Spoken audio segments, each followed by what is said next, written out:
ओम नमो भगवते वासुदेवाय। श्रीमद्भागवत महात्म्यम् अथ तृतीयोऽध्यायः।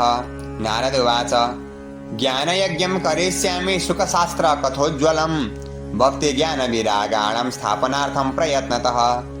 कुत्र कार्यो मया यज्ञः स्थलं तद्वाच्यतामिह महिमा सुखशास्त्रस्य वक्तव्यो वेदपारगैः। कियद्भिर्दिवसे श्राव्या श्रीमद्भागवती कथा को विधिस्तत्र कर्तव्यो ममेदं ब्रुवतामितः। कुमारा ऊचुः शृणु नारद वक्ष्यामो विनम्राय विवेकिने गंगाद्वार समीपे तु तटमानन्दनामकम् नाना ऋषिगणैर्जुष्टं देवसिद्धनिसेवितं नानातरलताकिरणं नवकोमलवालुकं रम्यमेकान्तदेशस्थं हेमपद्म सुसौरभं यत्समीपस्थजीवानां वैरं चेतसि न स्थितम्।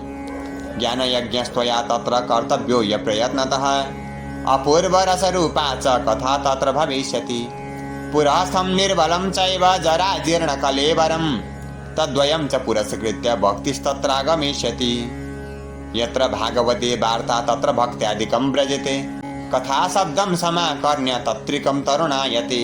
सूत उवाच एवमुक्त्वा कुमारास्ते नारदेन समं ततः गङ्गातटं समाजग्मुः कथापानाय सत्वरः। यदा यातास्तटं ते तु तदा कोलाहलोऽप्यभूत् भूर्लोके देवलोके च ब्रह्मलोके तथैव च। श्रीभागवत पीयूषपानाय रसलम्पटः धावन्तोऽप्याययुः सर्वे प्रथमं ये च वैष्णवः। भृगुर्वसिष्ठश्च वनश्च गौतमो मेधातिथिर्देवलदेवरातौ रामस्तथा गादिसुतश्च साकलो मृकण्डुपुत्रा त्रिजपिप्पलादः। योगेश्वरौ व्यासपराशरौ च छायाशुको जाजलिजन्नुमुख्यः। सर्वेऽप्यमी मुनिगणः सपुत्रशिष्यः स्वस्त्रीभिराययुरति प्रणयेन युक्तः। वेदान्तानि च वेदाश्च मन्त्रास्तन्त्राः समूर्तयः दशसप्तपुराणानि षट्शास्त्राणि तथा ययुः। गङ्गाद्याः सरितस्तत्र पुष्करादि सरांसि च क्षेत्राणि च दिशः सर्वा दण्डकादिवनानि च। नगादयो ययुस्तत्र देवगन्धर्वदानवः गुरुत्वा तत्र नायातन भृगुः सम्बोध्य चानयत्। दीक्षिता नारदेनाथ दत्तमासनमुत्तमं कुमारा वन्दितः सर्वैर्निषेधुः कृष्ण तत्परः। वैष्णवाश्च विरक्ताश्च न्यासिनो ब्रह्मचारिणः मुखभागे स्थितास्ते च तदग्रे नारदः स्थितः।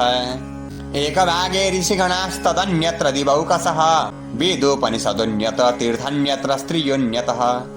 जय शब्दो नमः शब्दः शङ्खशब्दस्तथैव च चूर्णलाजा प्रसूनानां निक्षेपः सुमहानभूत्।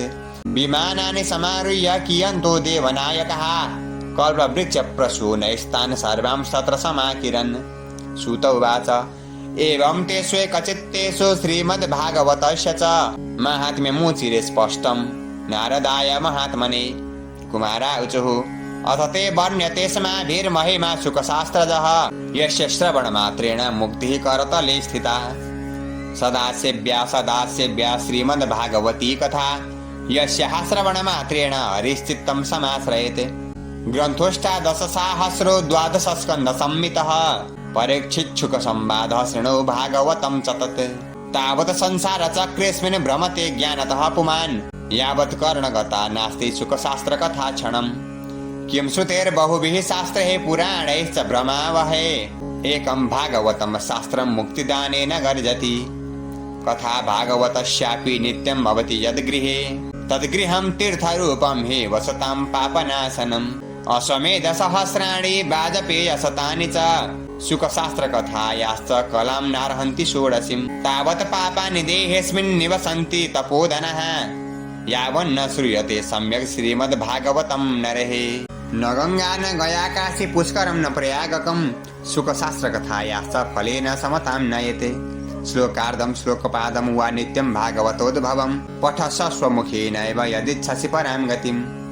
वेदादिर्वेदमाता च पौरुषं सूक्तमेव च त्रयी भागवतं चैव द्वादशाक्षर एव च। द्वादशात्मा प्रयागश्च कालः संवत्सरात्मकः ब्राह्मणाश्चाग्निहोत्रं च सुरभिर्द्वादशी तथा। तुलसी च वसन्तश्च पुरुषोत्तम एव च एतेषां तत्त्वतः प्राज्ञैर्न पृथक् भावयिष्यति। यश्च भागवतं शास्त्रं वाचयेदर्थतो निशं जन्मकोटिकृतं पापं नश्यते नात्र संशयः।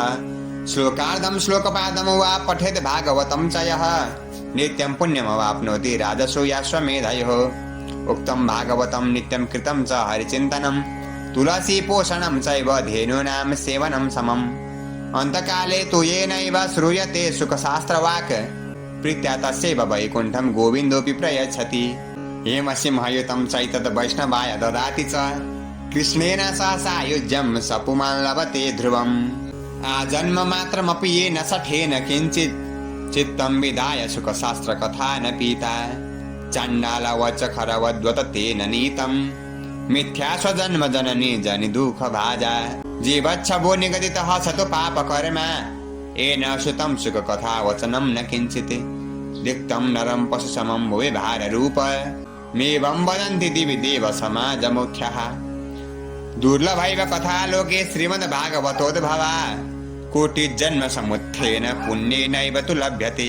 तेन योगनिधे धीमन् श्रोतव्या सा प्रयत्नतः दिनानां नियमो नास्ति सर्वदा श्रवणं मतम्। सत्येन ब्रह्मचर्येण सर्वदा श्रवणं मतम् अशक्यत्वात् कलौ बोध्यो विशेषोऽत्र सुखाज्ञया।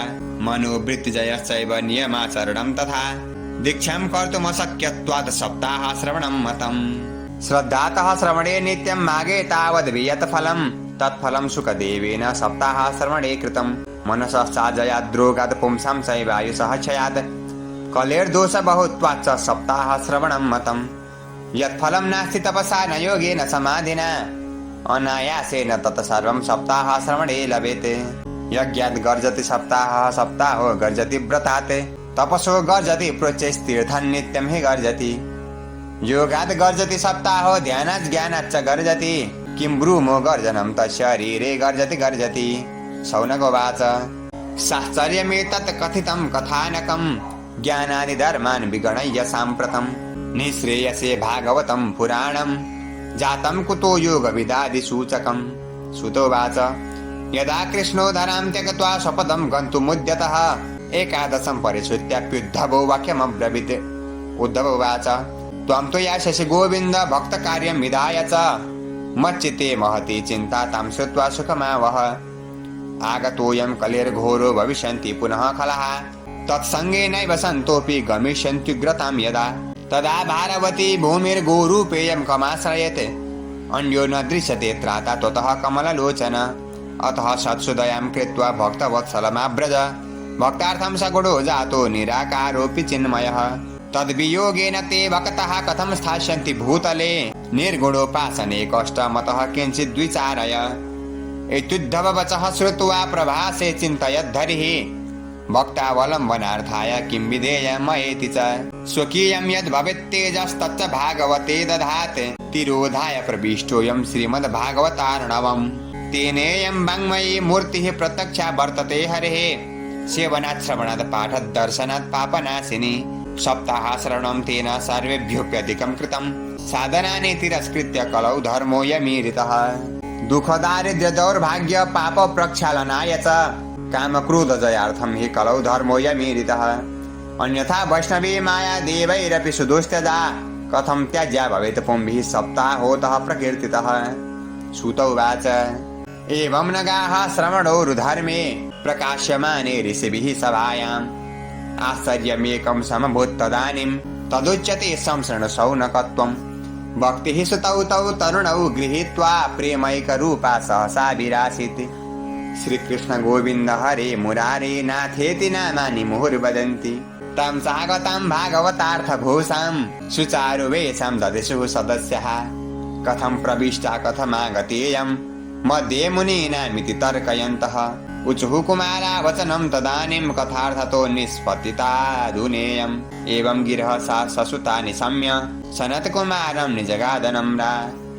भक्तिर्वाच भवद्भिरद्यैव कृतास्मि पुष्टा कले प्रणष्टापि कथा रसेन क्वाहं तु तिष्ठाम्यधुना ब्रुवन्तु ब्रह्मा इदं तं गिरमुचिरेते।